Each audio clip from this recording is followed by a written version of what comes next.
Beyonce won, was it Best Country Album? Mm-hmm. And so they've now split it into two. The category. They essentially did it almost, well, it's still racist to me, but they did to that category what they've done to the R&B categories a couple years ago when they had like the best urban, I forgot what it's called, but it sounded like, it basically, I was like, oh, they being best new Negro, best Negro doing the new thing. Like, that's kind of what I took it, or like, best hippity hop. Like, that's what it gave. And so they split it. I forgot how they split it, but essentially it's like one for that other kind of country that we don't think country, and then this. Yeah, no, it does. It does feel racist. It does feel like Karen went up to the Academy and wrote a strongly worded letter and said, we don't like that we are having to fight against these colored people. We don't want to fight with them. And that's some bullshit. You're like, if that was plantation racist voice. Listen. I was born in Biloxi. I was raised in Georgia. My family's from Alabama. Unfortunately, it's in me to know. Pure and unadulterated. Every week we got you waiting. Candiace and Michael, yeah.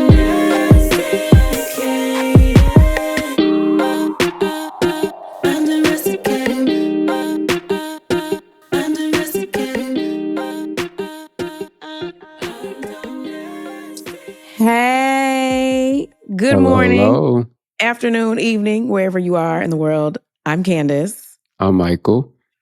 Welcome to Undomesticated. 7? 7. That's the number of completion in the Bible, right? Is it 7 or 8? What's the number of completion? Oh, I'm testing your Bible. I was like, wow, giving heathen already. Don't be a heathen. You're from the South. Y'all supposed to know this. 7 is the holy number. That has to be That's right. the number of completion. Yes. That's a good sign. We made it to 7. We're not complete. We have more to say, but you know. How are we doing, Candiace? I think we're doing okay. I'm here. I'm alive. I'm here. So yes. Today was a day. Today was like, I was saying earlier that I feel like Jet is hazing me. I had to go get my car serviced. Shout out to Mercedes-Benz, the people over there. I was like 600 miles past my service, so I had to run up there and get it fixed. And he was in there like doing anything. He was running around trying to like scream, and it was like dead quiet. And he's trying to holler, and then also flirting with the women at the front desk. You can't flirt and also haze me. Like, that don't work. I feel like you told him that exactly. That's what I said to him. Yes. I talk to Jet like he's a full-grown man. I want you to know. I see that. Yes. We have conversations. Like, none of this like goo goo gaga. No. You need to get up here and eat your food. How are you feeling today? We have a word of the day. He thinks pusillanimous is a really funny word. That's his new favorite word. So, yeah. He's an adult. He's a young man. That's very Mariah Carey. And I mean that in the best way. Yes, she a wordsmith to wordsmith. She loves a SAT word. Yes. She taught me a few. We love that. Yes. Teach them young. And on Monday, let's just get to it. It was announced January 8th, Traitors premiere date. Oh my God. I cannot wait to see you. Is the round table, right? The round table is going to round table. Okay. I bet it is. Traitors season 4 is coming to a Peacock near you. I'm excited. It kind of like snuck up on us. Of course, they sent us like all the press people. The PR team is great at NBC Universal. So they were like preparing us. But it's like they told us it was coming last week, but I was like, wait, it's here. Like, people are talking about it already. Oh my God. And I think it's kind of like in conjunction with BravoCon, which is coming up this weekend.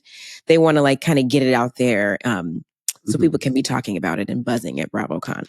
But yeah, we'll be running amok in the castle starting January 8th.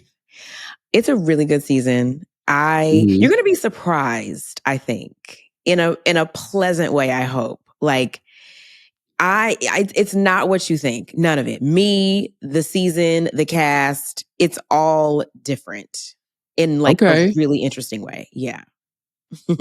I'm really excited to see you in that forum. I missed the last season. When I found out Dorinda Yeah. got chopped early, I was like, well, I don't know. Although one of my friends was like, you need to go back. But I did watch Yes, you the do. other seasons and they are good, especially the Phaedra season. So I'm That's the really best one. yes, Yes. that really won me over. But I'm really curious to see how you interact with people. I don't know anything, so I literally can't wait to see you in the round table. And Yeah. Everybody, yes. you teased that you will eventually be cussing somebody out at the reunion. So I look forward And to will. figuring out who you cussing out. I can't wait for you guys to like start postulating about who it is. Like, I don't know that you're gonna know. It's not who you think it is. Everybody thinks it's a couple of people. Yeah. It's not those people. It's just, yeah. I'm ready for people to start like picking away and chipping away and figuring out like who it is. And you know I how actually if don't I'm I don't think it's a housewife. No, I don't. mm, You randomly about to cuss out probably a member of British Parliament or something, or like some kind of member of the royal family who I don't that would know. track. That would track. Yeah. Yes. Yeah. But it's a good season.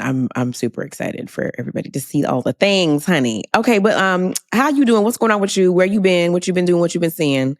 I got out of the house. Not every night. Pop fell asleep Saturday. Sorry, y'all. But I did actually. So I'm loving the Unk era. So I did go see Yes. that Mary J. Blige tour movie that nobody knew existed except shout out to Bestie Dre who put me on because when I asked Oh other yeah. people about it, they're like, "Huh?" Mm-mm. No, but it was actually really good. So I know and look, I am a Mary stan. If you've read my first book, you know like Yes. Mary. I met her. I gave her a letter. She called, left a voicemail. Like she's impacted my life so much with her music. She really Yes. also reminded me that like I could impact people with my words. In any Oh, event, I understand the reputation about the memes and like she's on tour, and mm, it's like a lot of it might give to some. I'm just torn to pay Kendall. Damn that man. fuck him. No. Yes, Yeah. exactly. However, I always like you can't just go by a clip. Mary is Mary. No. She's still gonna always be good. I've seen Mary at Listen, least. that I'm just plain old Mary, Mary. That she's just Mary, okay? Deep inside. She wants y'all to see it. You picked the Okay? right cut. I know that's right. No, but honestly, like I will say, she looks amazing. She She sounds looks good. The show amazing. is actually very well sequenced. I think a lot of people will be impressed if you haven't seen Mary in a while. She was Yes. dancing. And then Yes. there Was was she some. giving us our, her standard? She hit every move Whatever. she was supposed to, but she Okay. also was doing choreography you wouldn't have expected. And also I Okay. guess to the point about like Mary's over it. She kind of plays on that a little bit in some parts, but for the Okay, most part, that's it's a good. great show and she looks good. It was She great. does not disappoint. Like hair Yeah. check, face check, wardrobe. Her team tens across the board. Her team Now is I don't want to put people out of work in Trump's America, so I don't know who did the promo, but a lot of people didn't like it. So hopefully they'll sell it or it'll be streaming soon. Somebody buy it. I think a lot of people enjoy it. And then I actually went to the Boy Is Mine tour. Um, How was it? It was you're gonna be so happy. Honestly, it Okay. was such a great show. Befitting to like they deserve. I don't even. First, I love that it was a black because they stressed that like a black production company behind it. Yeah. That was really nice. Mm-hmm. But and I say nice because it was such an elevated show. Like they looked amazing. You Yeah. could tell like Brandy was so happy. Like you kept seeing her just genuinely grin at Monica and saying like they just were really happy. I Brandy love was that. dancing down. Monica, like I think everything was tailored to their strengths. The Yes. back, I don't want to spoil, but That's like the good back, artistry. this was set up. It was just so good. Kelly Rowland actually really good too. Not surprising, but Yeah. like I loved what I really actually liked about her is that she had, I guess I don't want to say stepchildren, but like she had this two background singers, a woman and a man. Kelly's Mm-hmm. voice really blends well with others. She's in a Mm-hmm. group. So Mm-hmm. to hear her blend, like her voice was really good. She looked amazing. She was also dancing out really well sequenced. And also shout out to Money Long. Like Oh, cause she was coming back from, I felt really bad. Like this is a big tour and she, yeah. was dealing with pneumonia and Yeah. I caught the end of her because I would say they started on time. And y'all know LA Okay. traffic. Anti They were CP on time. time. Yes. So if Oh, go show up I on gotta be time. on time because They don't play about that bill. She sounded really good. But you could this isn't like a critique. Pneumonia is wear somebody out. beast. Yeah. So for her to, I only And when you wanted to have say autoimmune issues, yes. it does more of a number on you, which So to hear her sound that good, in spite of what she's been, like dealing with and recovering, was just really impressive. And I say that because some of y'all play in Money Long's face because that Mariah perpetually. Carey tribute, which Mariah Oh, was not Mariah. shading. And actually, if you have, I'm not even like a singer, but if you, because puberty took my dream away of being an R&B singer. But if you listen to that arrangement, no Mariah Carey song is easy to sing, but based on None. that arrangement, Money was singing. Like she sings. So I'm like, And just to people hear her. like her make you think things are easy. Sort of like Beyonce. Beyonce makes you think that songs are easy until you attempt them. Money is the same way. You think, oh, I could just be here and sing this real quick. And you get up there and you choking and on the air like a cat. Yes, Yeah. like a cat. Leave her alone. Money was great. I just want to shout her out. And I will say one like which I think you'll appreciate as an artist. People should on pre-recorded vocals. I always say like have good pre-recorded vocals because the best of the best Beyonce on down. Like I'm a Janet Fitzgerald. Everybody, listen to me. Where's my camera? Everybody pre-records their vocals. Okay? Your favorite artist. I'm not calling out names because I don't want y'all cussing me out. Everyone pre-records their vocals. So shut up. That's all I'm gonna say about that. Because I think with Brandy's were really well done. She like you could tell she redid a lot of the vocals, and because Monica also, if I'm not mistaken, is recovering from like a she has like nodes on her chord. Yeah. Chord. So you could the pre-recorders were great, and then you heard them both singing like you could hear like live belting. Like it was I only said like a combo. Like it's just everything was so thoughtful. Yeah. About it. The production, the camaraderie, like and it was an experience. The person like people are like, this makes you feel old. And like, yeah, sure. But it just reminds me is what I put in how I opened my third book. I finally bought some Jordans, which y'all need to buy. Buy it. It's over here somewhere. Stretch and believe in yourself. Like, don't worry about aging. Like I looked at them and I just thought like it came later than they expected, but look how good it looks now. It was happening was supposed to. And Beyonce was somewhere over yonder where Rihanna and Queen Latifah in the cut. We didn't see them, but at your show? Mm-hmm. Shut up. Beyonce. Yeah. The people were out for the Legends. God. That makes me so happy. You'll like if you love Brandy, you love Monica, like Brandy all of them, you'll love it. Brandy's one of those people that like Brandy and Toni Braxton, when they say don't meet your idols, I actually don't ever want to meet them because I just want the version of them that lives in my head to be how I think of them, how I see them. And I know like people will say like, well, you're cool with Tamar. I've been on tour with Tamar. I love Tamar. Tamar's like my big sister. That's enough. I like respectfully. I would only fall out for a few people. Toni is one. Brandy is the other. Like when I tell you growing up as a contralto and alto and not really feeling like I had like I heard my voice reflected in music. Brandy is like the first artist that I heard that I said, my voice is special. My voice does matter. My voice is interesting. I can sing. And the same with Toni Braxton, obviously. Like my whole life I've been told that my voice resembles hers. I'm not Toni. I'm not saying I'm Toni Braxton. But just the warmth, the some of the drama it resembles. So she's one of my musical idols. The Vocal Bible, aka Brandy, is my other. So I'm like, it's like it's emotional. I love your music and I love your voice, and that makes perfect sense, Brandy and Toni. Idols. In less positive news, you wanted to follow up a little bit about the election results, but that's also meshed with as of Monday. Yeah. That the Senate reached a deal and has voted eight centrist Democrats. Yes. Decided to call vote them along with out. Republicans. Can we call them out? Because it's a couple names. Let me. Okay, so Dick Durbin. Yes. Illinois. Yeah. Maggie Hassan, New Hampshire. Shaheen, New Hampshire. Whose Fetterman, own daughter Pennsylvania. is not voting her, by the way. I understand. Catherine Cortez Masto, Nevada. Jackie Rosen, Nevada. Tim Kaine. We were all rooting for you, Tim Kaine. I campaigned with Tim Kaine in Virginia, and Angus King, independent in Maine. All of you, let me just say this. This is why people don't trust y'all.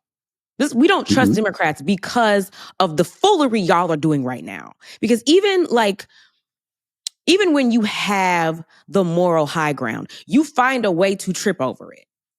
And I don't understand. It's like the Republicans they set a trap for you, and you voluntarily jump into it because it's like you'd rather be reasonable than be effective. Does that make sense? You're throwing yourselves on a sword in the name of compromise, and Republicans are out here playing political Hunger Games, Monopoly, board games with people's health. We're talking about healthcare. We're not talking about infrastructure, a pothole,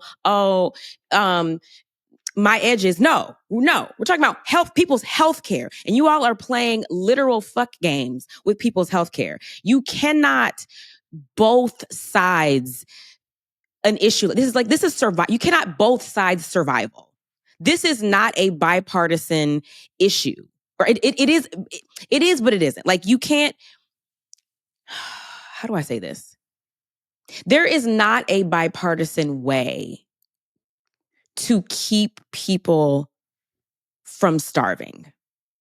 You either are or you aren't. You're in it or you're out of it. You're on the right side or you're on the wrong side.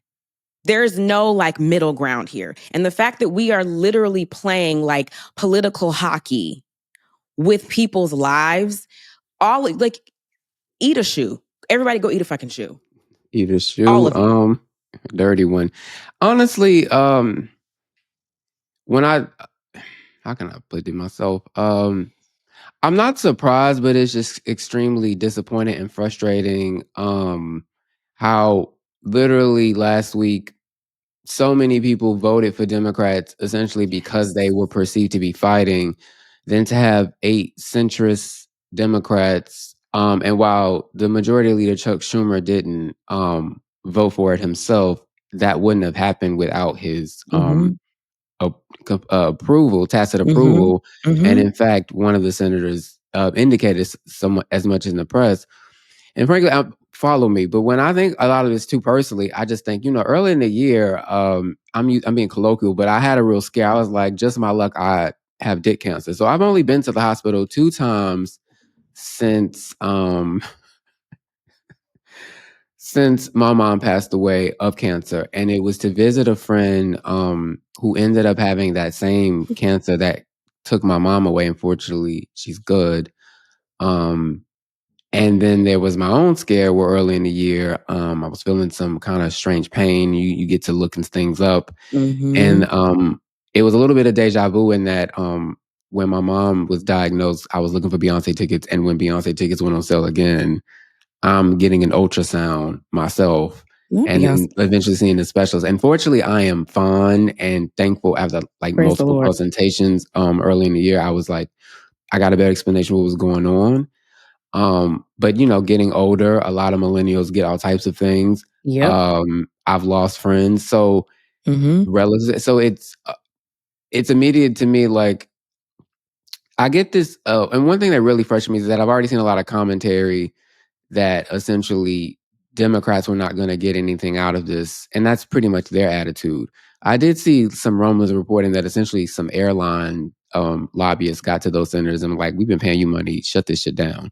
regardless of what it was, heard that. it should not Yeah. come at the expense of people's healthcare. A lot of people are Yes. going to die because of this. I know a fact of people right now who are getting or just recently got surgery, or another person, friend just thankfully removed some cancerous stuff.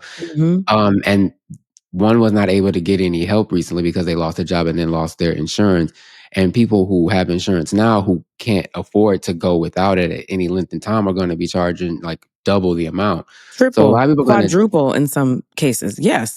And even if to say you would not be able to extract these votes from Republicans, the problem is you should be wanting to be perceived as doing everything you can to do the best for people. These people just don't give a fuck, and I don't know how else to put it, because they're and even a lot of people paid to comment about saying why you should just telling people you essentially get over it. When you hear people like that, turn them off, because they're telling you that ultimately it doesn't matter to them either, because this is just almost like sports commentary to them. Like it's not real humans. These are people who are actually going to die. Hunger games, political Hunger Games. It's very frustrating for me. And this is why people don't trust Democrats. I'm sorry to go back here. Go ahead.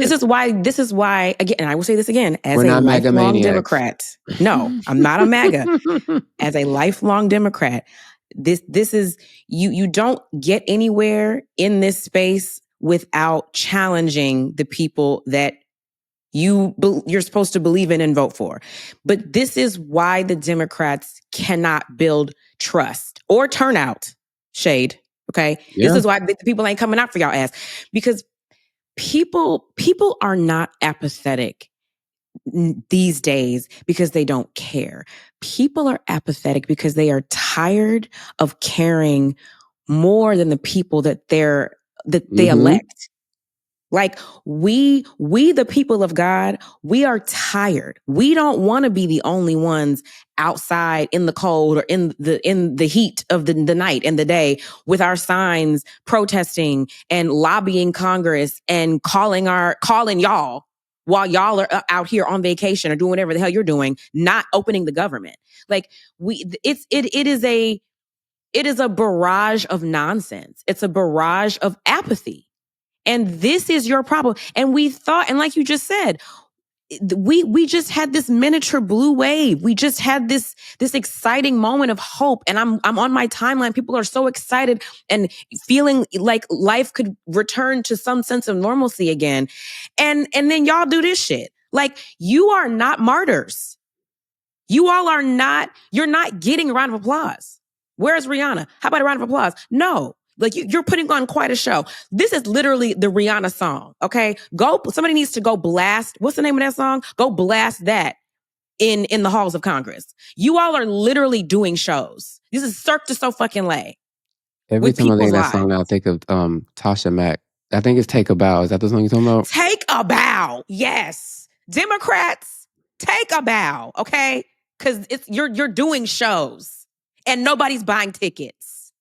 To your point, I agree. I write this every election cycle. I think when people tend to lecture why poor people why they don't engage in the political process, it's because maybe they have, or if they haven't directly, they see that these people don't care. Yes. And there's an increasing amount of poor Americans in this country because of bad policy and the indifference of what's supposed to be the opposition party. So, Chuck Schumer is of a different era. He needs to go. I understand that some of those senators, well, pretty much all of them, are not in danger of being primaried, or some are retiring. None of them are.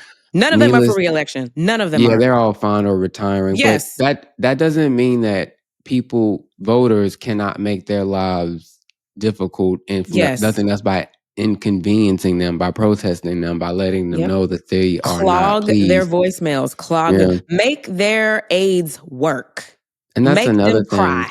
If they wanted to stoke the public to pressure on Republicans, they could. They don't want to, because they don't want the public to think they can rile up, because they don't want us acting like the French, where we shut shit down if we don't get what we want. But, I guess while they are comfortable with making sure they can fly home as other people die, will hopefully other people will keep fighting. But fuck and Chuck. Then why is it that your job is closed The place where you're supposed to show up for work every day is closed, but you're still getting paid.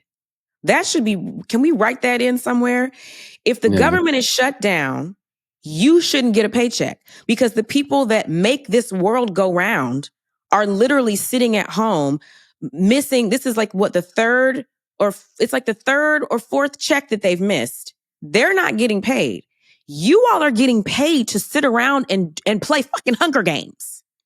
Yeah. It's insanity to me. Like, maybe if you weren't getting a check, if you couldn't support if your kid couldn't make their private school tuition this semester, maybe you might move a little, put a little pep in your step. Maybe, perhaps. And again, I know he can be annoying because he act like he don't see color, and that's why he didn't win. But Bernie, I'm glad you at least trying to shake shit up and encourage people to shout their anger, because they should be angry. Now, before we switch over, just one last note about flying. Yeah, can y'all tell y'all president, sweet potato Saddam, don't insult air traffic controllers. They're already stressed. They already not getting checks, and they already were stressed. They were already stressed before this because they were working for Sean from the Real World. I don't want to go home to glory just trying to get home for Christmas. So can we please leave those people alone, pay them people, and don't bother us? Because I'm usually not afraid to fly, but I'm a little shook right now. So I don't know. I pray the whole flight anyway. God is gonna be sick of me because I'll be flying to Vegas for BravoCon related events at the end of this week. I've already started my prayer requests. Like, God gonna be sick of me. And it shouldn't, we should not in this country be afraid to fly. We should not be in this kind of predicament. But here we are. America is ghetto. America has a problem. Speaking of, the Grammy nominations are out. We're back to pleasant news and then personal. Well, not personal. Black people gripes with how they did Beyonce. But first, you're actually a Grammy voter. I am a voting member of the Recording Academy. Yes. Because you come out here a lot for those events, and you have for years. You put in the work, which people don't pay attention. Yes. Thank you. Thank you for seeing me. Yes. And honestly, in particular for me, I love the R&B cat. Like, for the last couple of years, ever since they made those actual changes, like, a lot of things have not changed when when George Floyd died and white people pretended like, well, not white, America, the collective was like, oh, we care about Black people. Oh, never mind, too much. Yeah. But some of the changes that happened to the Grammys, including diversifying the voting body, like that really has stuck. And I think it's so reflective in the categories. I was really excited about Destin Conrad. I saw Flo get acknowledged. Kalani, which made me really happy. I am a Summer Walker bird, so I sing Heart of a Woman nonstop. So I was happy to see that. I will say I was a little disappointed Raven and they didn't the nod, but it'll come. But yeah, I just was really excited overall. It was nice to see the clips get nominated, get acknowledged. As much as people talk about rap being dead because of the chart thing, which I think is more about the way the charts are calculated now, not really about Black music. But I digress. Hip hop was really dominant. Kendrick, Ginard, SZA. I'm assuming they're gonna win something. So I was really happy. How did you feel about everything Grammy member and voter?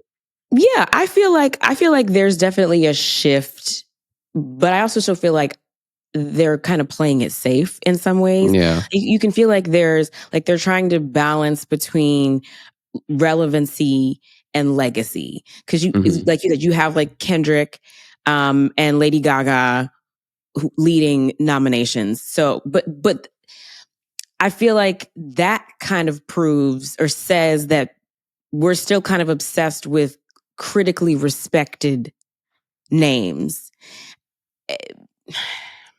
No, I get what you mean. They grab the names they know. Right. But if the goal is to reflect, if we're trying to reflect what's actually like going on, what's moving the culture, that those feel like comfortable, like curated, comfortable names. It's giving like, it's like, okay, let's give evolution, but make it risk averse. if that makes sense. You know, like there are, and this is not, people are gonna be like, oh, you're just mad because you weren't nominated. No, I still have work to do. There's a lot of work for me to do. My holiday single is coming out in 2 weeks. Oh, go and buy that. Okay. My second single off my new project is coming out top of next year. Go buy that. I'm still working. Okay. If Only is my next single, and my Christmas song, Love You Like Christmas, is coming out November 21st. So We love a I'm at holiday work. pop. Yes, I'm at work. I'm doing what I'm supposed to do, and my time will come. So it's not It about will. that. Yes, thank you. It's not about that. It's I want to see, like the unpopular artists that are really like out here like stomping on the ground, doing the work, not the easy, like low-hanging fruit. And not that Kendrick or Gaga are like low-hanging fruit, but they're easy. They're right there. We know them. They're comfortable, Mhm. and that could change. And then, but then on this, I also feel like I'm an R&B artist. I love all genres, but R&B is my base. I feel like R&B is having like a quiet renaissance, which I think is cute. Mhm. And I think the Academy is noticing this resurgence. R&B was kind of having like an identity crisis for a minute. I feel like it made me sad, but I do feel like there are a lot of artists that are like putting out like real R&B music. Mhm.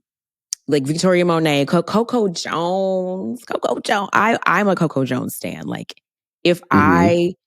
I could like come back as someone in R&B, it'd be Coco Jones. Just I love her that much. Tyla, SZA, like they're giving us R&B, and Tyla's R&B adjacent, but R&B music nonetheless. And it's a strong showing of like Black women coming in and shaping like the narrative and shaping the sound, which I think I love. I think that's great. Yeah, I'm just interested to see, like in the coming cycles, how the Academy continues to shift and Mhm. adapt to the times. I was looking for his name. I was trying not to mess it up, but to your point about, I think there's a lot of exciting R&B artists too. To your larger point, I agree with you because to be more specific, I like the nominations specifically in the R&B categories. I think R&B is having a renaissance, and I do think that because there are more people who are in R&B, more Black people voting, I can tell. And also I can tell like the demographics just in age have shifted. So I can see in those categories, yes, they are less daring in the major categories. I think that's a very fair critique. Yeah. I think, and because they're trying to retain viewership, right? Like people aren't going to watch if it's like, oh, no one I know is nominated. So I get it. Like it's still a business at the end of the day. I get it.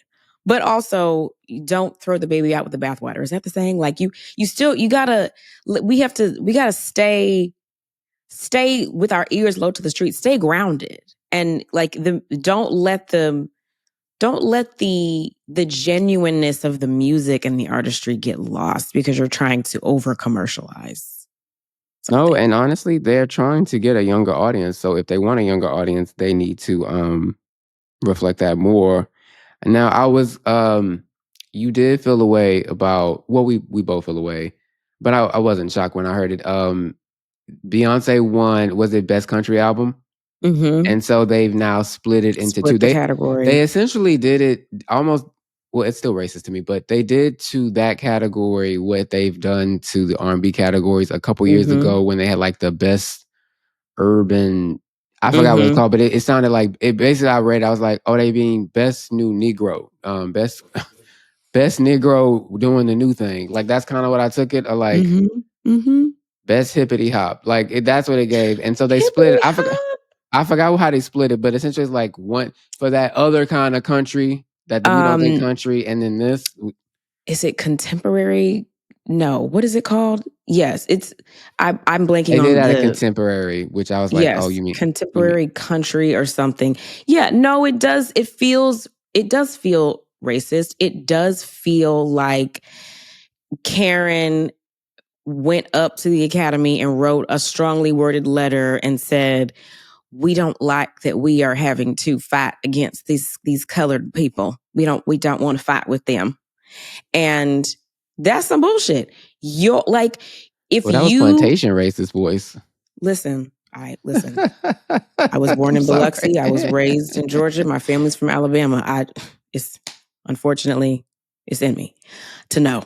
No, if you're good, you're good. And if your work transcends, it should transcend regardless of where it sits. I mean, yes, you want to lump categories of the same ilk. So like rock should be with rock, pop should be with pop, R&B with R&B, country with country. But you split white country and black country because the Morgan Wallens of the world don't want to be in the same category with the Beyoncés of the world.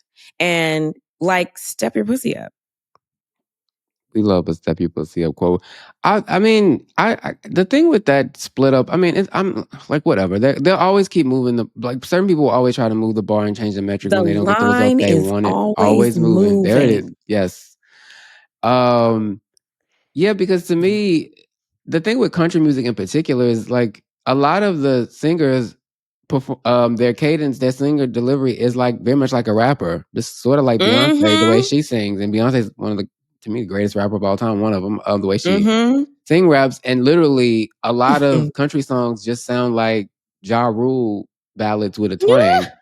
So it's just interesting how the line is indeed always moving. We are getting to the portion of the show where I talk about housewives and Candiace don't know what the hell I'm talking about, but I'm going to get her feedback anyway. All right. Let me adjust in my chair. Yeah, because let me get ready. Because I have thoughts and I got to get these out. It's about your the crab cakes. That's how when I say crab cakes, I mean that with love. Yes, Potomac. Yes. Ain't nothing wrong with a good crab cake, especially in Maryland. Okay, so Maryland. Now, again, caveat, you have not seen this. So I'm just going to be describing. This is my biased opinion. Okay. I'm not asking you on that. But I do want to ask you about your experience watching a housewife flop, like a new cast member. And what's that like for you in real time? So on Potomac, there is there are two new, I'm sure you heard some of the names. Tia, yes. British, Nigerian. So I didn't know she was, okay. Yeah. Quite interesting to me. The accent always works. She describes herself as growing up like, I guess she had a maid, all of that, and her husband, Black American, grew up in like South Side of Chicago. Very opinionated children who are amusing because they don't care that the cameras are there, which I actually kind of enjoy. And she's kind of she's lovely. Okay, the one I want to ask you about is Angel. Now, initially, I was feeling bad for her until I seen the most recent episode. Okay, so now I guess, well, you can tell me. It sometimes seems like there's a little bit of a hazing process on the show. For the new girls, yes. For the new girls. However, in my opinion, it actually, for the Potomac standard, they've not been that bad at all. The biggest thing initially was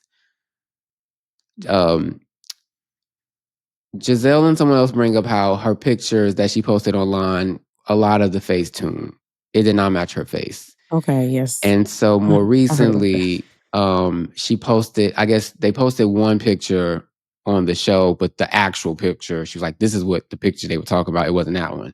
However, in each picture, that's not her face.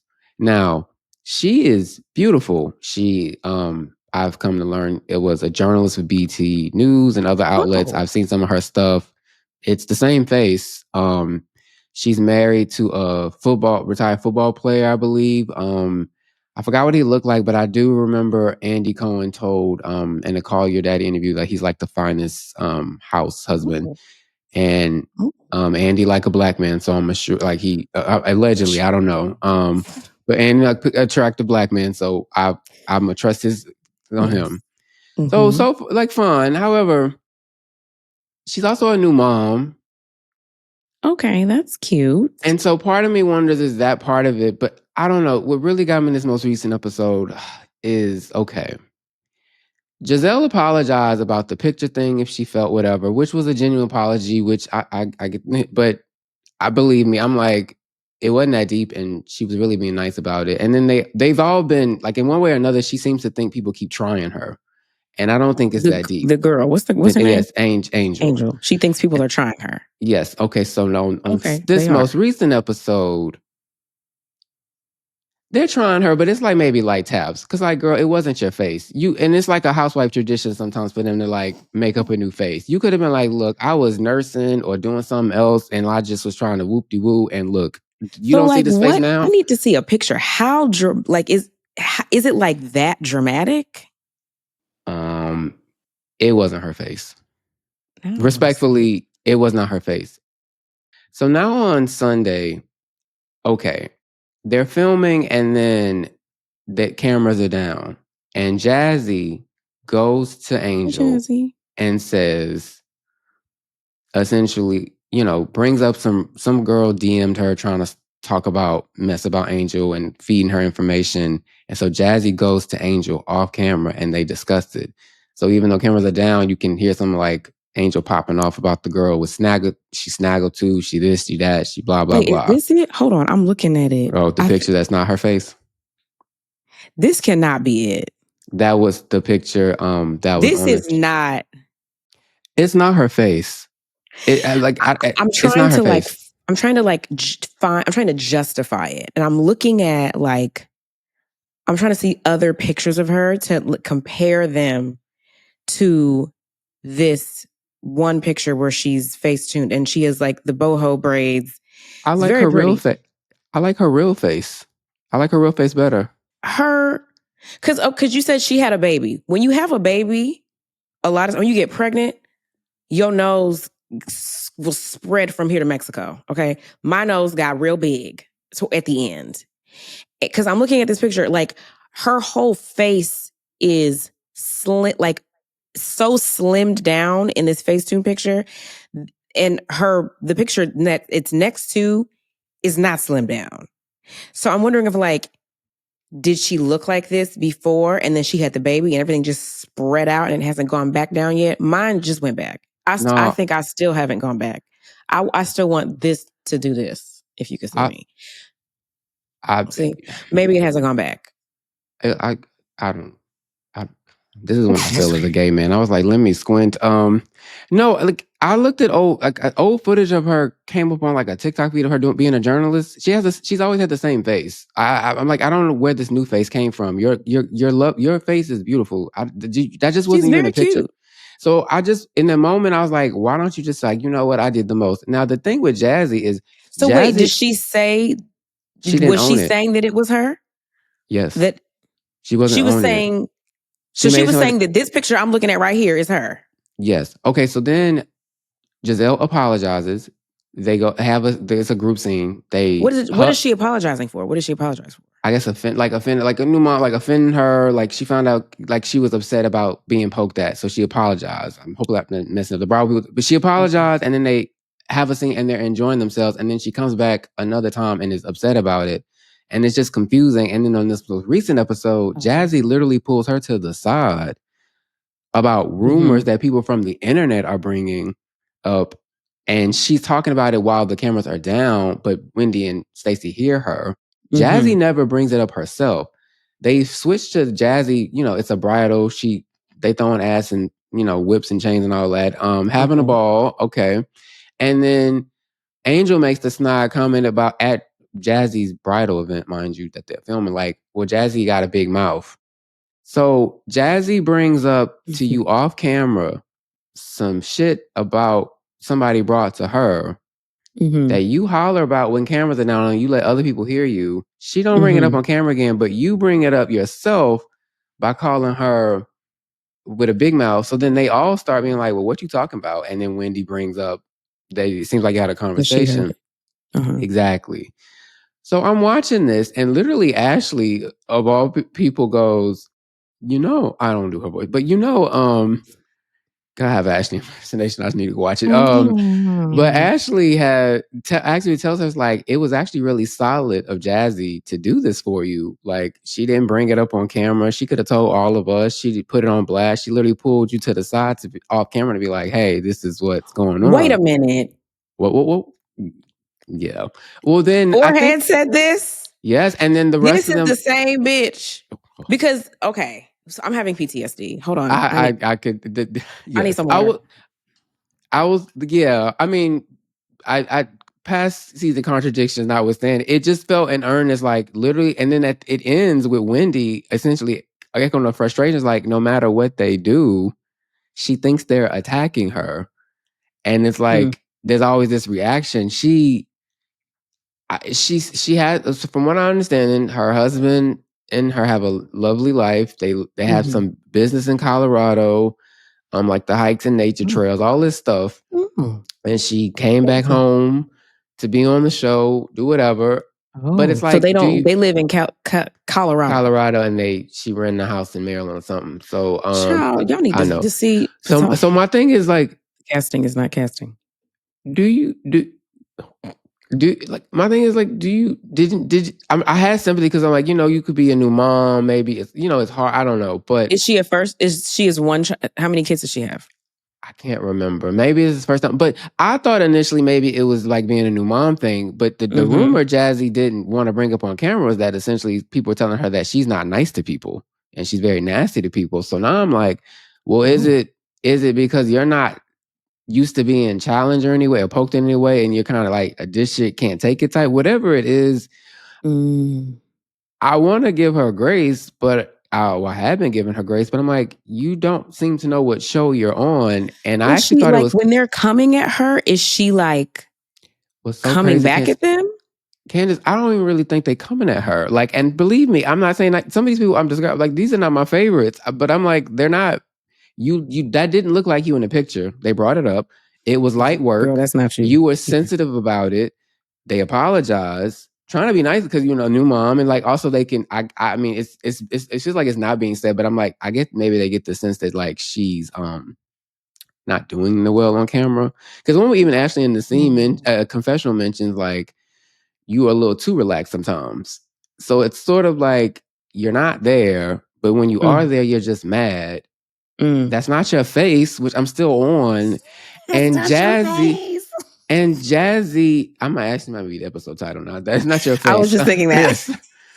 And Jazzy is doing you a solid by not bringing it on camera, and you're still mad at her. And I'm like, so who told Jazzy that somebody in her DMs she or something? Wasn't nice. Some internet people stuff. So she literally is not even trying to bring the work to TV. Like Jazzy could have threw her under the bus because I know they all competing for them crab That's their cakes. MO. The boring ones that ain't got nothing, nothing to talk about, they will bring a headline from the blogs with the quickness. And so, but it just to keep you out their business. When Wendy was, because they don't have the best relationship either. Wendy was like, you could read between the lines. It was like, what are we supposed to do with her? And so, have you been? I mean, honestly, actually, with Potomac, I was gonna ask you, what it's like to watch a flop, but you really haven't really had flops of New Housewives on Potomac while you on. I can't. Mia is its own type of star. I will say Mia that. Mia was almost a flop. Like, that's fair. Mia, she started out real bad. She was not liked by most.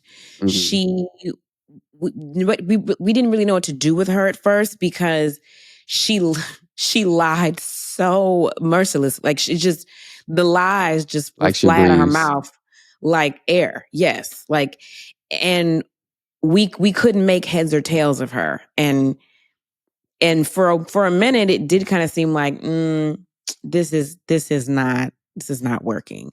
But then she turned it around, and then honestly, you don't know. You can think somebody's gonna flop during principal photography while you're filming the show, and then the edit will get in there and wave the wand, and then the show comes on, and what you think was gonna be a flop, the audience is like, "Wow, we love this. Is great.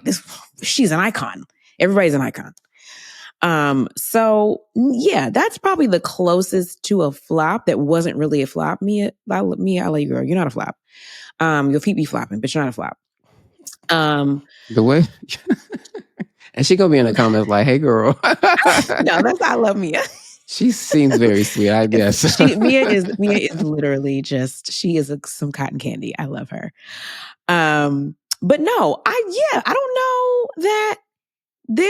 that I have exclusively dealt with a flop. But, I think that when you come into these spaces, having not, you don't have to watch the show, but you have to understand the premise of the show. You have to understand the game you're playing and what you're coming into. And I'm approached more often than I care to admit by women who are interested in reality television as a whole, in housewives that are testing for this show or that show, and that come to me and want to get my take on what they should do, how they should do it, if they should do it. And the one thing I always say to them is, yo, girl, if you're going to do this, you first of all, if you have any skeletons in any closet anywhere, if you have a skeleton under your bed, in your back pocket, in your bra, you want to make sure that you are prepared for that stuff to come out, because it will. It all comes out always, all the time, no matter what or how you try to hide it. And number two, you have to come into this knowing what you want to get out of it. And you must have some idea what you want to get out of it. Because if you don't decide, they're going to decide for you. They being production, demons, the audience, Demons. everybody but you will decide for you what you're going to get out of the experience. You can't just come in and say, I just want to be on reality TV. I want to be famous. Girl, prepare for your doom. Prepare to flop. So I don't know. What's the girl? Angel. I don't know Angel. I literally don't know her. But what I would say to you, Angel girl, Angel of mine, you make sure that you know what you came for. You reevaluate if you have not evaluated at the onset. Okay, what it is you came to get, because when you're dealing with a set of beings who have nothing to lose because they came in with nothing, they are sitting here with nothing. They gonna have nothing when they leave. They ain't got shit. They literally will sell you up the river for some used dental floss. Okay, they don't give a fuck. So you can't rely or count on them to take care of you. There were like, gone are the days even of like taking a girl under your wing. Like, my girl Kay is not doing well, so I hear. She's taken Angel under her wing, and you can't do that. Kay, like, when I came, I'm gonna keep it real. When I started on Potomac, I had a mentor. Karen Huger took me under her wing. Karen came and got me up out the bed. Okay, we were on the trip in Nemacolin, which was like the first mini cast trip, my first season 3. We had been in the pool, or not in the pool, in the hot tub the night before, carrying on, doing shots. And that was like the first night that we got there. So we didn't really film that day. The next morning, I was like hungover and I was ready to sleep. Karen comes in the room and says, honey, get up out that bed. She brought me a bottle of water and 2 Advil and said, get up. We got to come in this kitchen and talk before production comes in here and figure out what we're about to do, what we're going to say, what's going to happen. She mentored me. And she to this day, I can call Karen and be like, what do you think about this? And she will be that sister friend to me. In spite of all the stuff we've been through, Karen has always been a real one. When Wendy came on the show, I felt it was my responsibility, because Wendy came on as my friend, to pass that on. And I gave Wendy nuggets and I told her how and when and who and what in the best way that I could to help her be successful. And then Mia came, and Mia kind of just pulled Mia. That's why she was flopping everywhere. She ain't had nobody. Mia was out here just doing anything. And she didn't really have, you can always kind of tell who doesn't quite have a mentor or someone to kind of guide them. And I feel like my girl Kay, if Karen was there, I don't think Kay would be in the predicament she's in. If I were there, I see that. I don't think Kay would be where she is. But I think that like people, what are people saying that she's coming in starting fights with people, and like that is a prime example of someone who does not have direction. Like no, there's no one to mentor. She needs a mentor. And go ahead. I actually told someone, I love what you said about Karen. That's fantastic. And that makes sense with you and Wendy. I actually told, I like you or Karen being there would help Kiarna. I'm not as harsh on Kay as a lot of the fans are, but the fans, they be in my DMs like, but I do see a bit of it now. The crux of the complaint the last few episodes. Yeah, she seemed, the thing with Wendy is like you thought you wanted a friend. It's more like a coworker, and you feel a way about it. That's the crux of it. But it's fair, but you know what that is? That is someone camera. who does not have a mentor. Yes. Because if you have somebody to tell you, girl, snap out of it. These is not your friends. We wouldn't be here. Yeah, and so I like what you said about reminding me about Mia. So maybe it's only 6 episodes, but it's not looking great for Angel.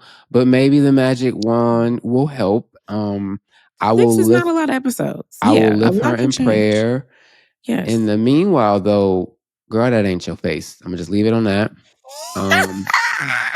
No, Angel of mine, sis.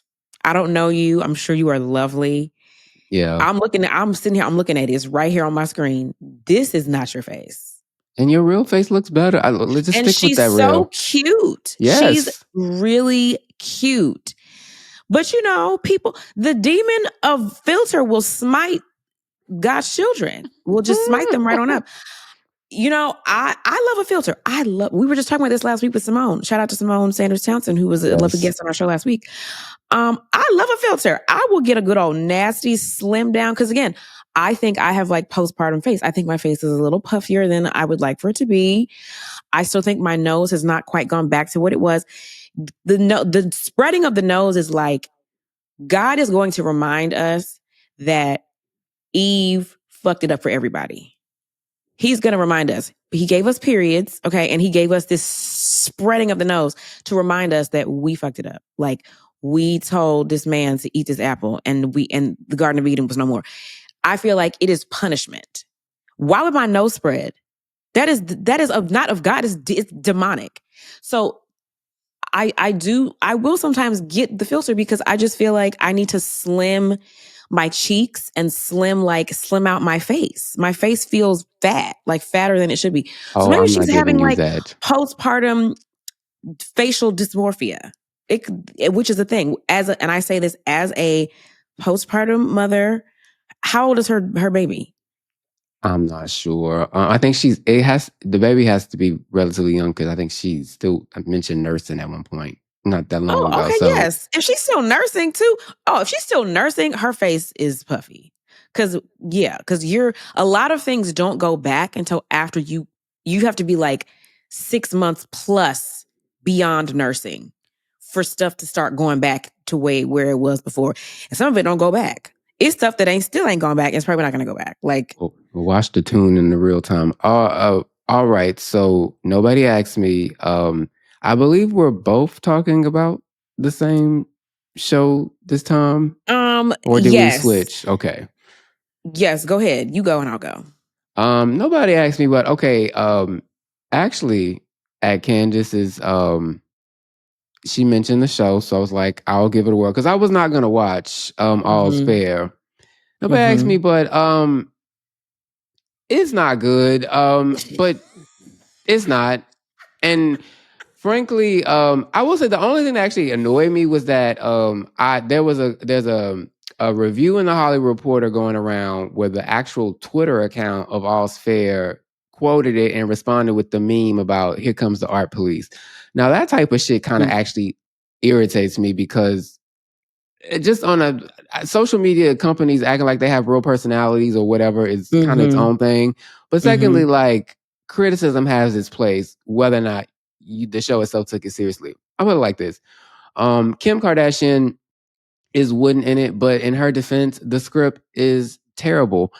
I'm actually shocked that Ryan Murphy, not so much it's not that he wouldn't give us a good screenplay, but there's a playwright attached to it that's really well known and another writer, and I'm just kind of shocked at how, first of all, it's supposed to be about women and feminism and all this stuff. Yeah. But it's all men involved, and I think only 1 or 2 women direct a few episodes, so there you go, Hollywood.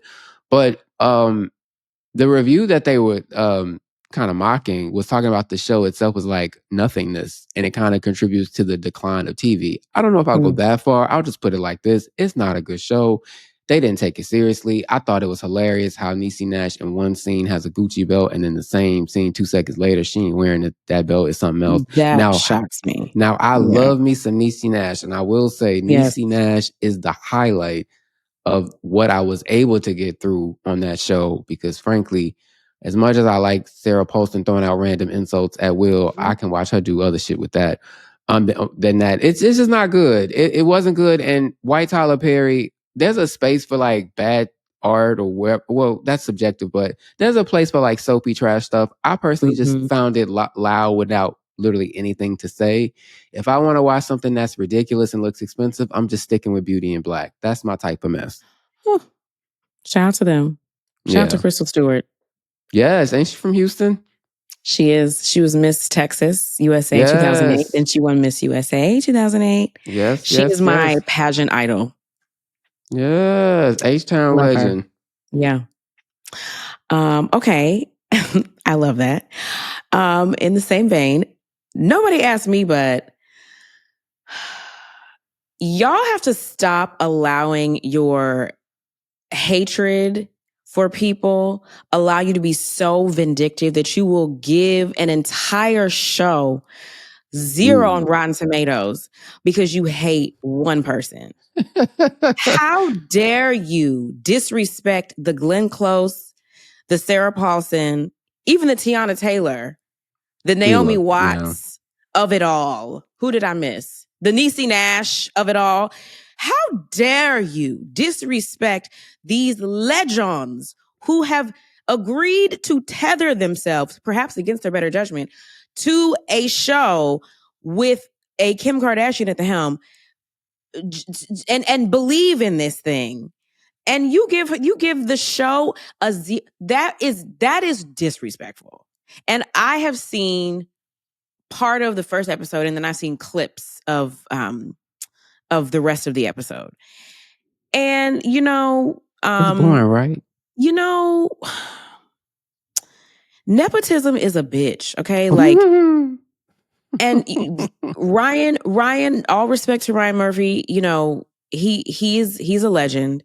Kim, for whatever reason, like a bird came and dropped down and told him that Kim was his muse. He's been like trying to make fetch happen with Kim for some time with American Horror Story and all that. And maybe she'll get it one day. And this is just him believing in her. But I just really took offense to giving the entire show a 0 with all of the, like, you had like the crux, like an entire like female crux of Hollywood that agreed to sign on to this show. And we know these women can act.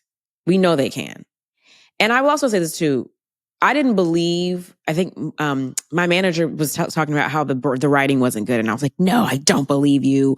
Ryan Murphy, he doesn't do bad writing. And then I saw the clip where Niecy is like, girl, take your wig down. I know exactly. That's a blow back. Yeah, like it's Candiace. I said, now what? Yeah. What in the screenwriting 101 is going on here on this day in this year of our Lord? What is going on? I didn't like that line. I didn't see it in context. It's a lot of that though. It made sense. Is it? Because I didn't like that line. It was not. And then the scene where Kim is where the boyfriend is breaking up with her, which reminded me a lot of whatever Sex and the City movie where Samantha is with oh God, the sexy hot one, and he's like breaking up with her. It reminded me. It was like they stole the scene from there. People Oh, that that watch the is a Sex and the City, knockoff of, right? is it Smith, That's Jared, or whatever his yes, name? The first one. Smith. Yes, Smith, Smith. yes. Because When we he ignored that broke up with second her. movie. Yeah. The first one was we could have stopped there, but I do love the movies. That was a knockoff version of that. That's what it reminded me of. And all I can't get out of my head. I don't know if this was the actual script or if Kim forgot her lines and she was poorly improving, but all she kept doing was saying, well, what do you mean? Well, it's like ChatGPT wrote it, Candiace. What do you mean? What do you mean? Well, you can't be serious. Are you serious? What do you mean? I was like, girl, what the fuck? It was literally like 10 minutes of her just saying, yes. What do you mean? And where's Scripty to stop the scene and call out her lines? Because this cannot be her lines. I don't think it's that many lines. These cannot be her lines. I to your point, I do think there's a pile on with the zero stuff because it's Kim Kardashian and people love to pile on Kim Kardashian. Yes. Having said that, that script, I don't know. Also, I think it's trying to be camp, but the thing with camp is that camp tends to have more effort. You know what I mean? Like there's still like a humor to it. Actually, to me, Kim Kardashian, I'll put it like this. I actually like her foray. Let me not get the word out. Foray into music more than I like this. Remember her song, They're Playing My Jam. Playing my jam. Oh, wait, girl. Okay, we're going on this. There's a Kim Kardashian song called Jam that The Dream produced on one episode of her show. I do remember this. That was their attempt of making her like Armenian Apollonia, but it didn't work. Like she didn't sound bad, but it's like, They're Playing My Jam. That's kind of better than the acting performance in here. But you know what, Kim? Maybe the next script will be better. And good luck with the bar. That's all I got. Good luck with the bar. I enjoy the Kardashian empire. I think it's great. I think it's interesting. I think they, for better or for worse, people talk about them. We love to hate them. I, for one, think that it is magnificently sinful in the greatest way that this flight attendant from Bumblefuck America married this Armenian lawyer and has parlayed her way into the stars. This bitch had everybody from Beyonce to Bill Gates to Mariah Carey at her 70th birthday party.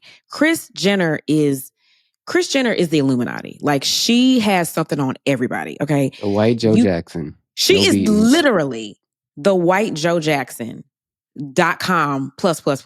Like shout out to her surgeon. That is great work. What is his name? Dr. Rosen. He give him all his flowers. No, yes. You cannot. If you're hating on the Kardashians, you're just a hater. Like let them live in their billionaire reality TV nepotism. Who cares? Let them do what they're doing. It's not hurting you. Just turn it off. But I will say this. Didn't we see that Hulu announced that the show was like the most watched premiere of all shows on Hulu or something like that? Or of all streamers? And let that be a reminder to people, if you don't want to watch something that you think is terrible, watch other things. For example, you can watch Damascus on Tubi. You can watch Vince Staples on Netflix. Y'all complain about black shows not getting love. Go get them some love. On that note, this was a fun episode. Loser Democrats aside. Now, boo, I hear you on the Kardashians, but watch me say some shit about them next week. But we'll see. I'm going to keep hope alive. We love to hate them. And, that's fine. One more thing, Angel, just lastly, I wish you well. That's not your face. Candiace, I can't wait to talk to you next week. Angel, girl. You need a mentor, girl. Call me. I'll give you some tips. Turn off the face tune. That's not your face. It's not your face. You have a lovely face. Embrace your face. Embrace your face. And on that note, anywho, thank you guys for tuning in to this ridiculous episode. As we always say, as we end, may your life be soft. May your boundaries be strong. And may your group chat stay private. See you next time on Undomesticated. like, comment, and subscribe, and keep the show alive. Bye, y'all. Keep the show alive. Support Black business. Bye.